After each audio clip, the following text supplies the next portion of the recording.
నమస్తే మోసుకుంటూ ప్రొఫెసర్ నాగేశ్వరరావు గారు పవన్ కళ్యాణ్ గారి మీద మాట్లాడిన మాటలకి ఆ వికిలి నవ్వులకి సమాధానం చెప్పేటువంటి ప్రయత్నంలో భాగంగా నేను వీడియో చేస్తున్నాను. బట్ ఆయన చాలా మేధావి. ఆయన విమర్శించేటువంటి స్థాయి కానీ విధానం కానీ నాకు లేవు. కానీ ఆయన చెప్పిన దాంట్లో నాకు నచ్చని విషయాలు చెప్పేటువంటి హక్కు అయితే ఖచ్చితంగా నాకు ఉంది. దానికి సంబంధించి వీడియో చేస్తున్నాను. పవన్ కళ్యాణ్ గారు అన్నారు, మామూలుగా అసలు దీన్ని పార్టీని నిలబెట్టాలి, పార్టీని ముందుకు తీసుకెళ్ళాలంటే నేను నలగాలి కదా అనేటువంటి విధంగా. ఇక్కడ ఈ సోకాల్డ్ మేధావులకు అర్థం కానిటువంటి విషయం ఏంటంటే, పవన్ కళ్యాణ్ గారు లాంటి వ్యక్తిని అర్థం చేసుకోవాలి అంటే ఇలాంటి అంటే పవన్ కళ్యాణ్ గారి ముందు వీళ్ళంతా అసలు ఎందుకు పనికి వస్తారో తెలియదు. నేను ఫస్ట్ నుంచి చెప్తాను, ఇక ముందు కూడా చెప్తాను, ప్రాక్టికాలిటీ గమనించండి. పవన్ కళ్యాణ్ గారి దగ్గర డబ్బు లేదు. పవన్ కళ్యాణ్ గారి దగ్గర కొంత ఫ్యాన్ బేస్ మీద ఉన్నటువంటి ఫ్యాన్స్ తప్ప పవన్ కళ్యాణ్ గారికి ఉన్నటువంటి ప్రధానమైన బెనిఫిట్లు ఏం లేవు. ఇప్పుడు రాజకీయాన్ని నడిపించాలంటే ఏమేం కావాలి? వేల కోట్ల డబ్బు ఉండాలి, పేపర్లు ఉండాలి, న్యూస్ ఛానల్స్ ఉండాలి, విపరీతంగా డబ్బు పెట్టి సోషల్ మీడియాలో మెయింటైన్ చేసేటువంటి దమ్ము ఉండాలి, ఈ ఎన్నికల వ్యూహకర్తలను పెట్టుకోవాలి, ఎక్కడికక్కడ ప్రజల్ని తమ వైపు డైవర్ట్ చేసుకునేటువంటి విధంగా నాయకుడు డబ్బు విపరీతంగా ఎదజల్లాలి. అట్లా అయితే ఇప్పుడున్నటువంటి రాజకీయాలు ముందుకు తీసుకెళ్లేటువంటి ప్రయత్నం చేయొచ్చు. కానీ పవన్ కళ్యాణ్ గారు వాటిలో ఏ ఒక్కటి కూడా చేయడు. ఇట్లాగా మేధావులుగా ఉన్నటువంటి వ్యక్తులు మీరే ఇలా తొందరపడి చేస్తే పిఠాపురంలో ప్లస్ కొన్ని చోట్ల పవన్ కళ్యాణ్ నిలబెట్టేటువంటి కొన్ని చోట్ల కొంత డబ్బు ఎన్నికల్లో ఖర్చు పెట్టారు అనేటువంటి విధంగా వార్తలు వచ్చాయి. మీకు గమనించారా? ఇలాగ పనికి మాలిన అనాలిసిస్ చేసి ఇలా తొందర పెట్టడం వల్లే అలా అవుతుంది.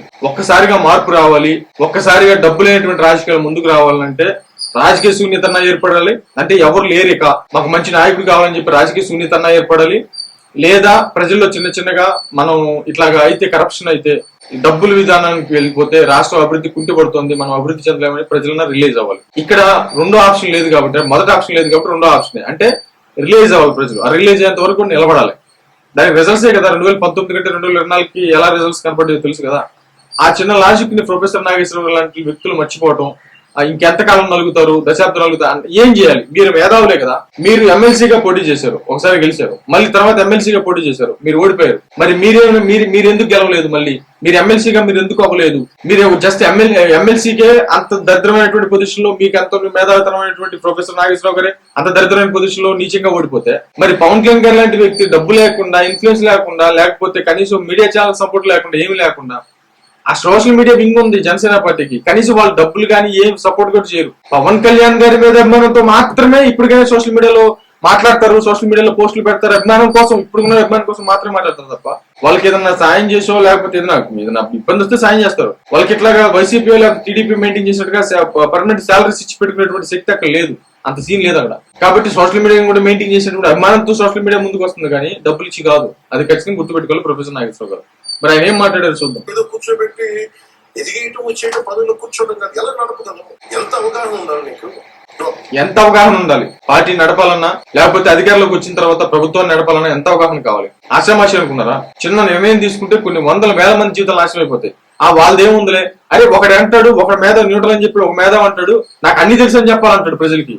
ఏంద్రా చెప్పేది? నాకు అర్థం కాదు. తెలియని విషయాన్ని తెలిసినట్టు, ఉన్నటువంటి విషయం ఉన్నట్టు చెప్పాలి కదా. నాకు అర్హత.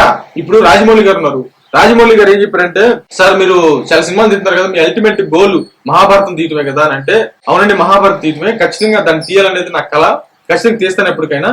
కానీ ఇప్పుడున్నటువంటి పరిస్థితుల్లో మహాభారతాన్ని తీసేంత ఎక్స్పీరియన్స్ నాకు ఇంకా రాలేదు, కాబట్టి దానికోసం ప్రయత్నిస్తున్నానండి, ఎక్స్పీరియన్స్ నేర్చుకుంటున్నానని ఒకసారి చెప్పాడు. ఇది గుర్తు ఇంటర్వ్యూలో ఉంటది, యూట్యూబ్ లో ఉంటది, చూడండి. అంటే నిజాయితీగా, అంటే నేను మహాభారతం అంత మహాకావ్యాన్ని తీయాలి అంటే, దానికి న్యాయం చేయాలంటే అంత సీన్ నాకు ఉందా? నేను నాకున్నటువంటి అర్హత లేదని తనకు పరిశీలించుకుంటాడే, వాడే నిజమైన మేధావి, వాడే నిజమైనటువంటి వ్యక్తి. కట్టుబడి ఉంటావా లేదా అనేది మనకి తెలియాలి. అదే చెప్తుంది. ఇంకా అట్లా ఉంటుంది అనమాట పరిస్థితి. అంటే ఒక భావజాలాన్ని నమ్ముకొని ఆ భావజాలంతో ముందుకు తీసుకెళ్లేటువంటి ప్రయత్నం. ఇక్కడ ఉంది ఒక భావజాలమే, డబ్బులు లేవు, మీడియా ఇన్ఫ్లుయెన్స్ లేదు, ఏం లేవు.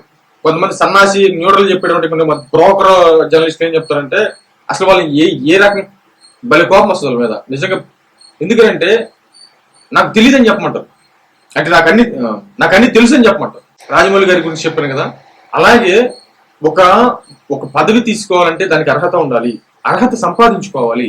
అర్హత లేకపోతే అర్హత సంపాదించుకోవాలి. అర్హత సంపాదించుకున్న తర్వాత మనం దాన్ని ఎంత జాగ్రత్తగా చేస్తున్నాము. ఒక నిర్ణయం తీసుకోవాలి అంటే మనుషుల జీవితాలు తారుమారు అయిపోతాయి. ఒక నిర్ణయం తీసుకుంటే కొంతమంది ప్రాణాలు కూడా పోవచ్చు ఒక్కొక్క నిర్ణయంతో. ఇప్పుడు ఏదైనా ఒక ప్రాజెక్ట్ తీసుకున్నారు, ఒక చోట ప్రాజెక్ట్ రావాలి, ఆ ప్రాజెక్ట్ వచ్చింది అనుకోండి, దాంతో నష్టపోయేటువంటి వాళ్ళు చాలా మంది ఉంటారు, బాగుపడే వాళ్ళు చాలా మంది ఉంటారు. కాబట్టి దానికి సమన్వయంగా నిర్ణయం తీసుకోవడం, సాటిస్ఫై చేయడం, ఇదిగో దీనివల్ల ఇన్ని లాభాలు నేను చెప్పుకోవడం, ఒక నిర్ణయం ఒక సంతకం పెట్టాలంటే జీవితాలు తలకిందులు అయిపోతాయి. అంత బాధ్యత అవన్నీ లేక, ఆ బాధ్యత లేక ఈ సన్నాసి వెధవలు నిజంగా చాలా కోపం వస్తుంది. ఈ సన్నాసి వెధవలు ఇంతకాలం పాటు ఏం చేశారో ఎలా చేశారో తెలియదు కానీ ఇన్ని దశాబ్దాల పాటు అంత బాధ్యతాయుతంగా చేసినటువంటి విధానం ఉన్నట్టయితే మన రాష్ట్రాలు, మన దేశం ఎందుకు ఇట్లా తగలాల్సి వచ్చింది?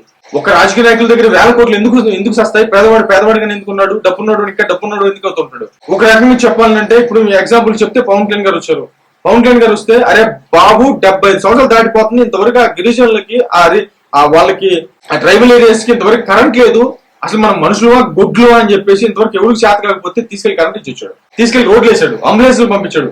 అంటే ఇన్ని దశాబ్దాల చరిత్రలో ఇంతవరకు వాళ్ళ మనుషులుగా కనపడకపోయినా మనకి ఇది మనం చేసిన పరిపాలన, ఇది మనం సాధించింది. కూర్చొని సోకాల్డ్ మాటలు మాట్లాడుతూ, సోకాల్డ్ వ్యవహారం చేస్తూ, సోకాల్డ్ పనికిమాలిన మాటలు మాట్లాడుతుంటారు ఇలాంటి వ్యక్తులు.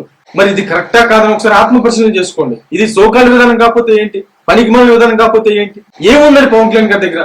ఏముందని పవన్ కళ్యాణ్ గారి దగ్గర? నువ్వు ఎమ్మెల్సీ కదా, నువ్వు ఎన్నో ఎంతో మంది తెలుసు కదా, ఎంతో నువ్వు రాష్ట్రం మొత్తం ఫేమస్ కదా, మరి నువ్వు గెలవలేకపోయావు, మేము పేగలేకపోయావు. మరి అంటే ఏంటంటే నిజాయితీగా ఉంటే ఒక్క రూపాయి కూడా నేను చెప్పాను అన్నాడు ఇతను ఒకసారి చెప్పాడు, ఏమంటే ఇక్కడ డబ్బు నేను మార్చలేను, నా వల్ల కాదు, నేను వెళ్ళాను ఓట్లు అడిగాను, నాకు ఓడిపించాడు.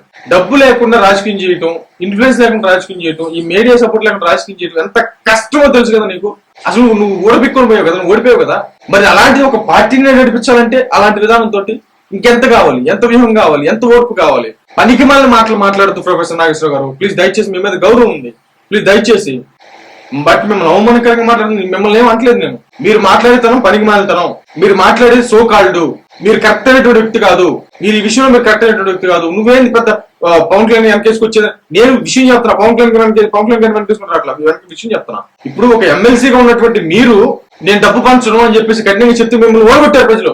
మరి ఏ ఇన్ఫ్లుయెన్స్ లేకుండా ముందుకు వెళ్తే మీరు ఓడిపోయి ఇంట్లో కూర్చున్నారు. మరి పవన్ కళ్యాణ్ గారి పరిస్థితి ఏంటి? అది కాదా ఒక పార్టీని నడిపించాలి? మరి అవతలేమో అన్ని ఉన్నటువంటి వ్యక్తులు, మరి ఆ మాత్రం ఇంగితం లేదా మీకు? ప్రొఫెసర్ నాగేశ్వరరావు గారు, మీకు ఇంగితం లేదా? ఇది సోషల్ మీడియా వేదికగా ఆయన అడుగుతున్నటువంటి ప్రశ్నలు. బట్ మరే ఉద్దేశం